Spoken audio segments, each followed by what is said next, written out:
이번 주 토요일은 우리 북한강 중앙교회의 50년, 만 50년이 되는 날입니다. 이제 우리 북한강 중앙교회가 50년이 되어서 이제는 중년, 인생으로 말하면 이제 중년 교회가 되어서 이제 또 새로운 50년을 또 한번 보려고 합니다. 성경에 보면 그 중요한 의미를 가지는 연도들이 있습니다.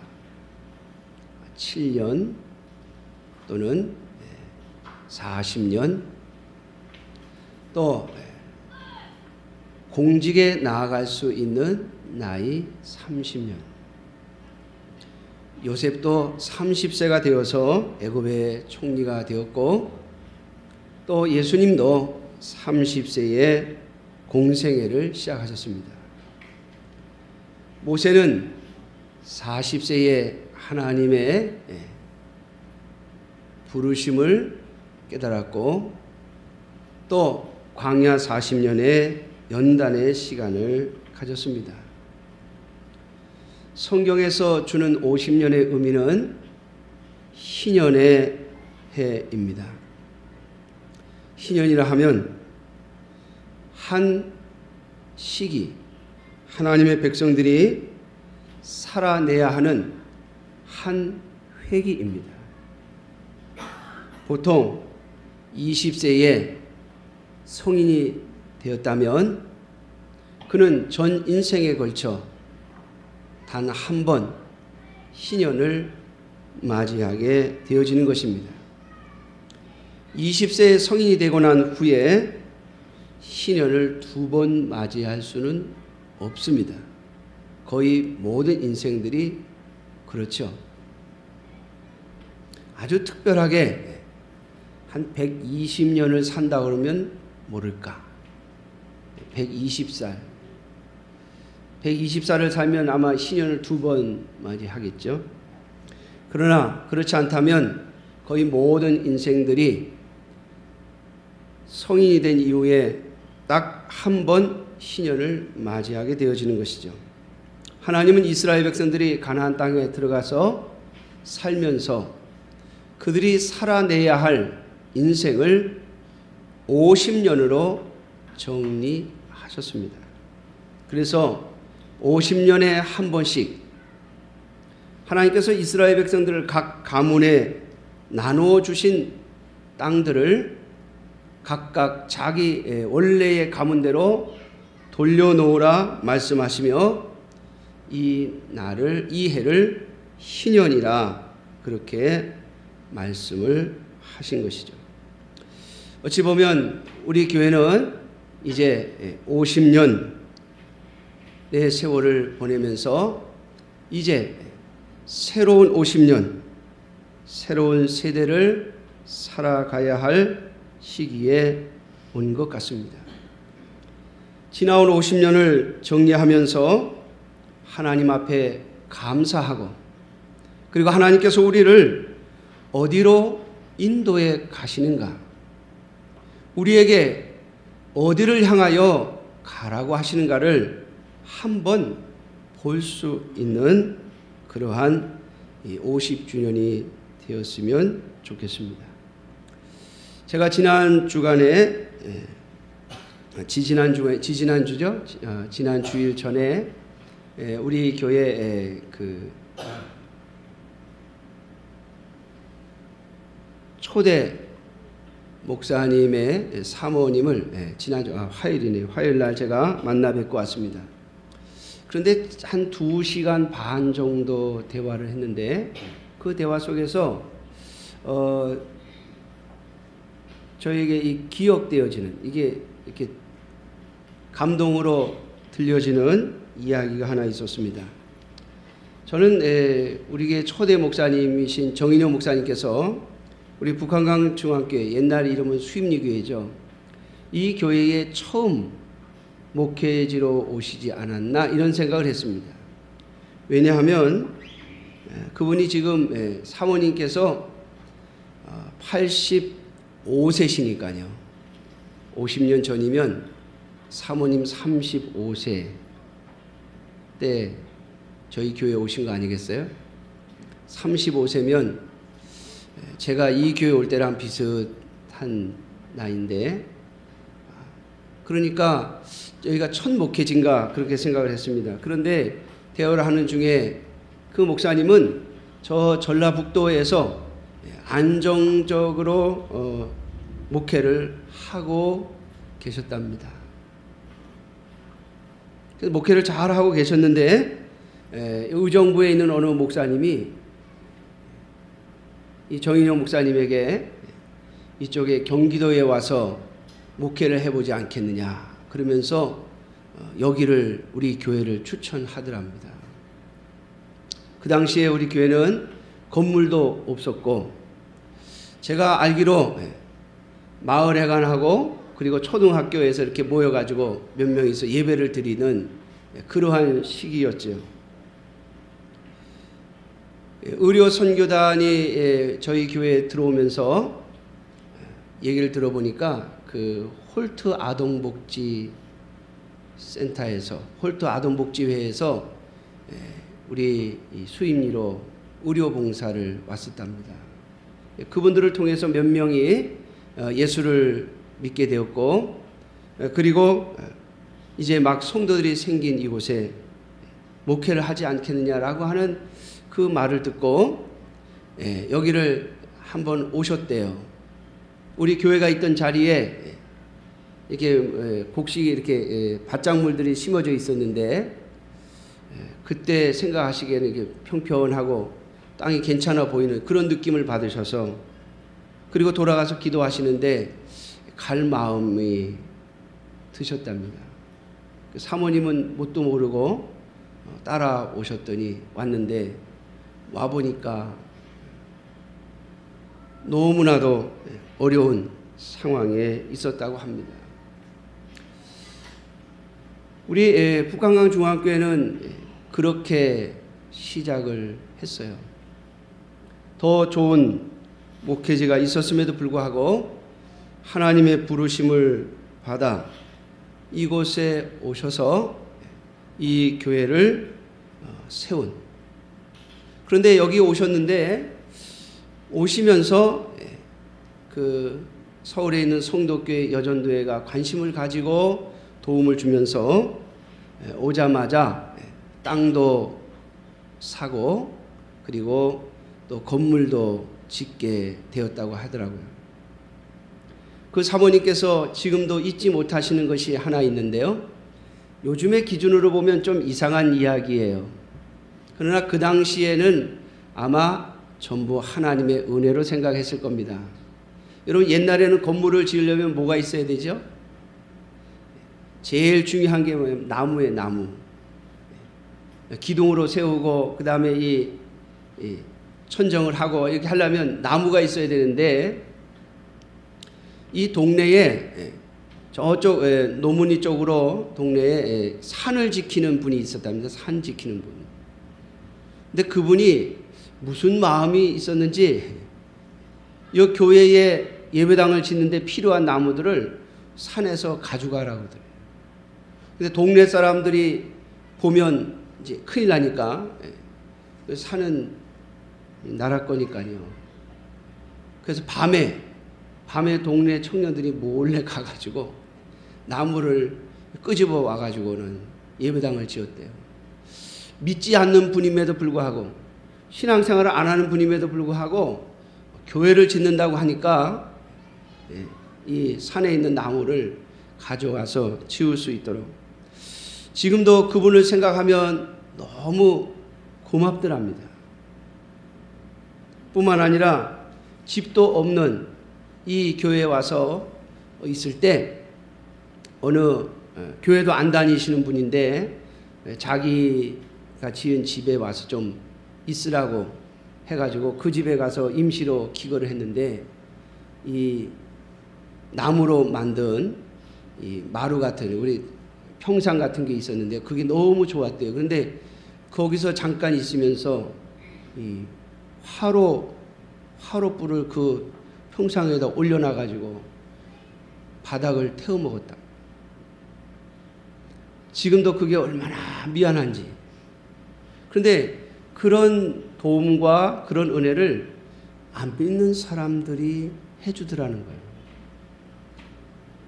믿지 않는 사람들이.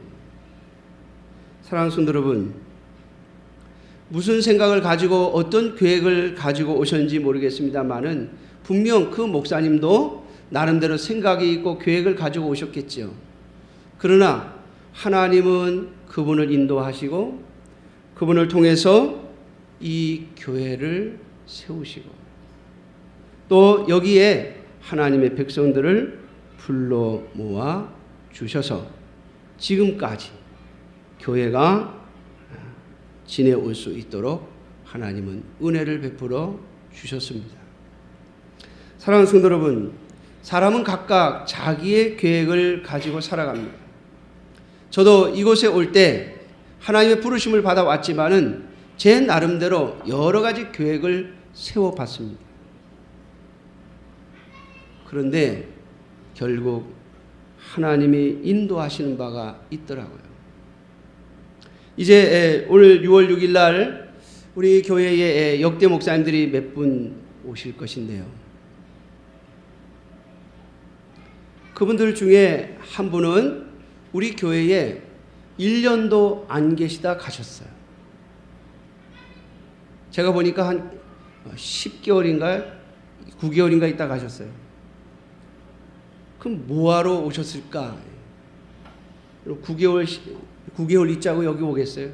근데 여기에 잠깐 왔다 가셨는데 그 목사님은요, 도시에서 서울에서 목회를 하시면서 항상 마음에 나는 시골교회의 빚진 자다. 시골교회를 못 견뎌서 거기에 그 잠깐 있는 1년도 못 버티고 서울로 돌아갔는데 항상 그게 마음에 걸려서 빚진 마음으로 사셨다고 그래요. 그런데 우리 교회가 이 예배당 건물을 지을 때 건축 헌금이, 건축 재정이 좀 부족해서 그 당시에는 일반 재정, 건축 재정 말할 것도 다 통틀어서 하는 거니까요. 돈이 부족해서 예배당을 지어놓고 입당 예배를 드리고 난 다음에 빚을 청산할 생각을 했습니다. 근데 그 목사님께서 우리 교회 오시라고 했더니 예배당 지었으니까 목사님 와서 한번 순서 한번 맡아서 기도해 주세요 그랬더니 이 목사님이 돈 다 됐냐고 물어보시더라고요. 그래서 한 돈 1,000만 원 모자랍니다 그랬어요 제가. 그랬더니 그 목사님 그러시더라고요. 우리 교인 중에 어느 집사님이 한 500만 원 하나님 앞에 드리려고 준비해 놓은 게 있는데 그걸 줄 테니까 헌당 예배를 드려라. 헌당 예배 드리면 헌금이 좀 나오지 않겠느냐? 그러면 합쳐서 다 빚 청산할 수 있지 않겠느냐? 여러분, 한 20년 전에 잠깐 왔다 가신 분인데 하나님은 그 목사님이 항상 우리 교회를 향한 미안한 마음, 내가 농촌교회에서 오래 버티지 못하고 떠난 그 마음, 그 미안한 마음을 가지고 있다가 결정적인 날, 그렇죠? 아마 그 목사님이 아니었으면 여러분 우리는 입당 예배 드리고 좀 있다가 또 헌당 예배 또 드리고 예배를 2번 드렸어야 될 거예요. 많은 교회들이 건축을 하면 입당 예배 드리고 그 다음에 건축비 다 갚으면 헌당 예배 드리잖아요. 그런데 우리 교회는 입당 예배 없이 헌당 예배를 드렸습니다. 그 목사님 덕분에. 그 당시에는 이름도 밝히지 않고 헌금을 해주셨어요. 그래서 제가 얼마 전에 통화를 하면서 물어봤습니다. 그때 헌금해준 그 집사님 이름이라도 좀 알자고. 그래서 이름을 받아놨어요. 조복순 집사님이시더라고요.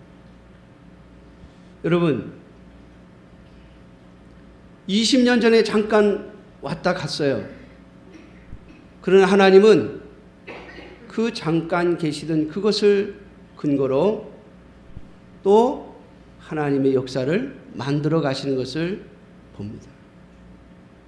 사랑하는 성도 여러분, 그것이 하나님의 인도하심이에요. 우리는 우리 나름대로 계획하고 우리 나름대로 우리의 계획을, 우리의 갈 길을 짜지만은 하나님께서는 우리의 계획을 이루게도 하시고 어떨 때는 이루지 않게도 하시면서 하나님의 역사들을 만들어 가십니다. 제 앞에 계시던 목사님은 우리 교회에 계실 때 지금부터 한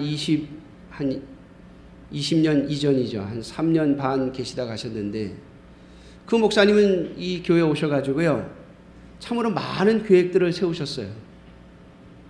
제가 얘기를 들어보니까 사모님은 초등학교 선생님이시니까 양수리로 출퇴근하시고 그러니까 뭐 생활엔 걱정이 없는 거예요. 그러니까 이 목사님은 여기다가 뭔가를 한번 만들어보고 이루어 보시려고 계획을 짜시고 그리고 나름대로 준비를 하셨어요. 여러분 여기다 뭔가를 하려면 제일 먼저 해야 될 일이 뭡니까? 땅을 확보하는 거죠. 그래서 교회에다가 뭘 해보려고 그러니까 교회 땅이 남의 이름으로 돼 있는 거예요.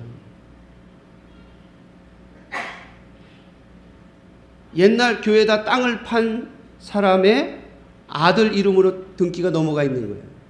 그러니까 이 목사님은 얼른 그거부터 교회 땅 명의부터 찾아야 뭔가를 할 수 있겠다 해가지고 이 목사님은 열심히 교회 땅 명의를 돌려놓으셨어요.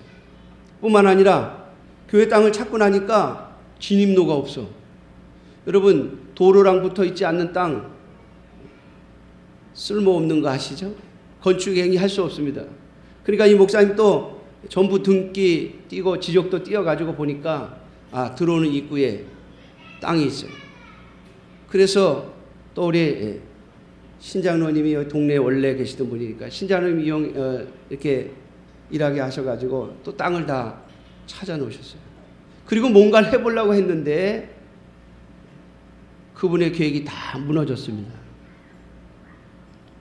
장로님도 세우고 또 성도들도 많이 끌어들여가지고 어떻게 해보려고 계획을 세우셨는데 그게 다 무너지고 결국에는 3년 6개월 만에 서울에 있는 교회에서 부르시니까 얼른 가버리셨어요. 여러분, 그러면 그분이 한 일이 무너진 것입니까? 제가 와서 하나님의 놀라우신 은혜로 저도 여러분 여기다가 예배당 지을 생각 안 했습니다.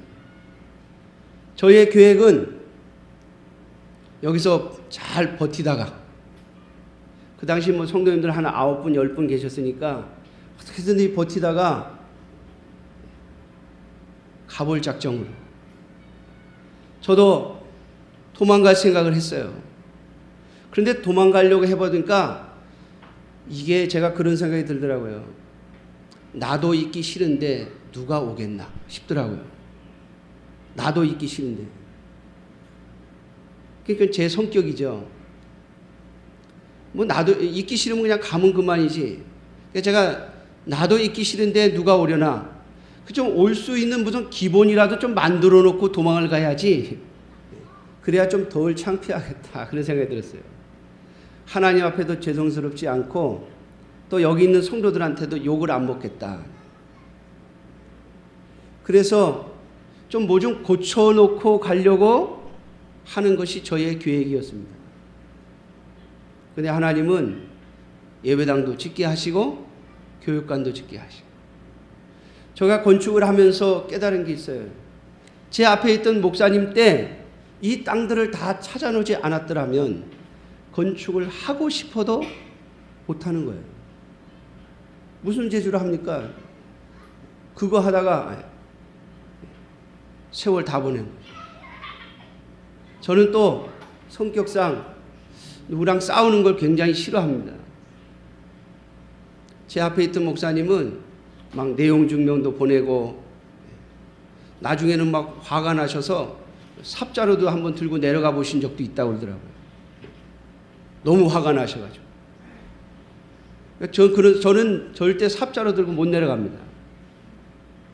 그러니까 하나님이 미리 다 해놓으시고 그리고 제때에 와서 건축을 하게 하시는 거죠. 여러분 아시죠?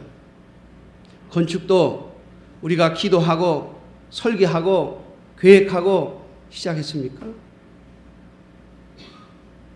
저희의 계획은 제가 이 교회를 떠날 때 한 2천만 원 정도는 모아놓고 떠나야지라고 하는 것이 저희 계획이었어요. 갈 땐 가더라도 좀 뭐라도 좀 해놓고 가야지.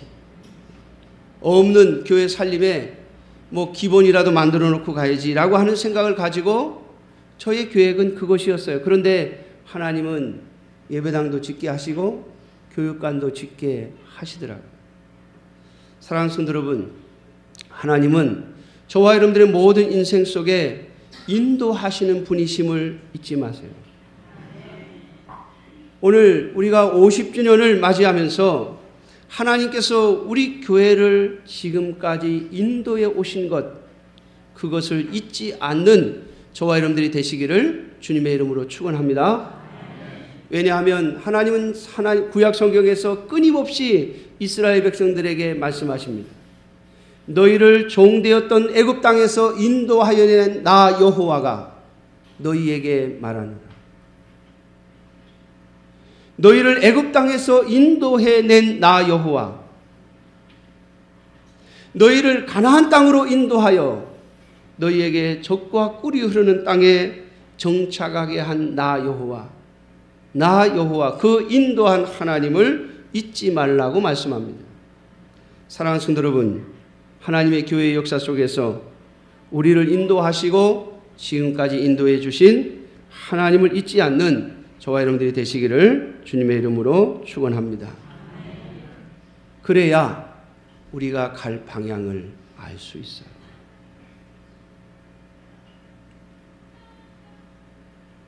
여러분, 제가 우리 교회 50주년 즈음에서 여러분들에게 꼭 드리고 싶은 이야기가 있습니다.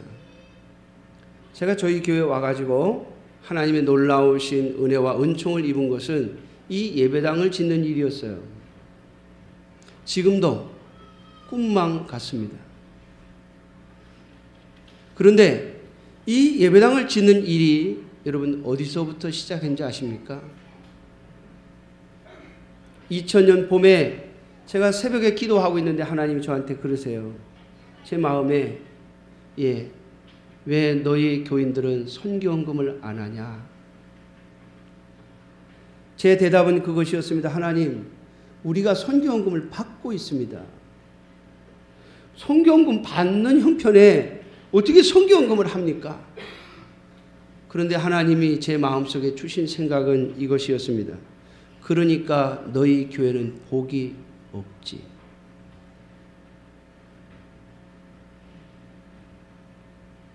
제가 뭐라고 대답했겠어요? 하나님, 다음 주부터 당장 선교헌금 하라고 하겠습니다. 여러분, 그때부터 지금까지 하나님의 역사가 여기에 이르렀습니다. 그러므로 사랑하는 성도 여러분, 언제나 주는 교회, 주는 성도가 되어지시기를 주님의 이름으로 축원합니다.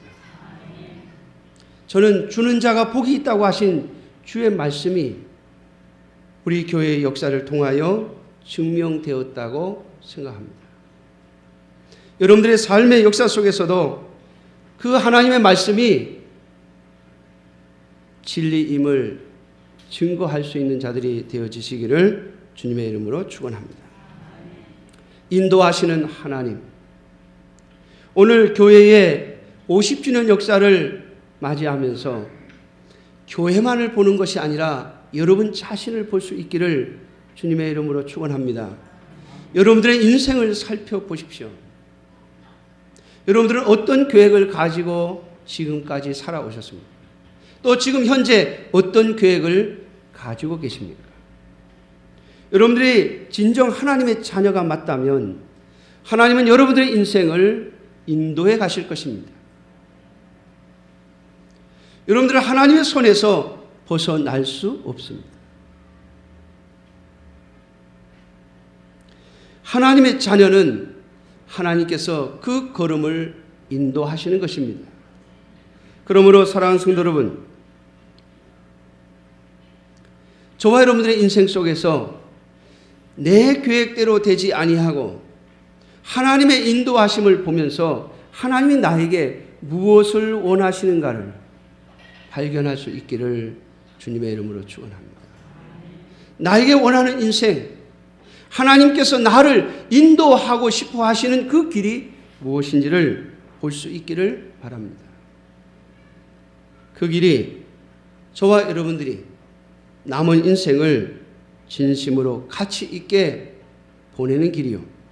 또 저와 여러분들의 자녀들이, 우리의 자녀들이 하나님 앞에서 새로운 복을 누리는 길이 될 것입니다. 자녀들은 부모의 길을 쫓아갑니다. 부모가 어떻게 살았냐를 보고 그들의 인생을 흉내내고 또 자기도 모르게 따라가는 것이죠. 그러므로 사랑하는 성도 여러분, 여러분들의 인생을 되돌이켜 보며 하나님의 인도하심이 어디에 있었는가? 오늘 하나님께서 나를 어디까지 인도하셨는가? 하나님의 인도하심이 방향이 무엇인가? 나에게 무엇을 원하시는가를 살펴보고 내 걸음을 인도하시는 하나님을 느끼며 동행하며 살아가는 복된 하나님의 귀한 자녀들이 되시기를 주님의 이름으로 축원합니다. 기도하겠습니다.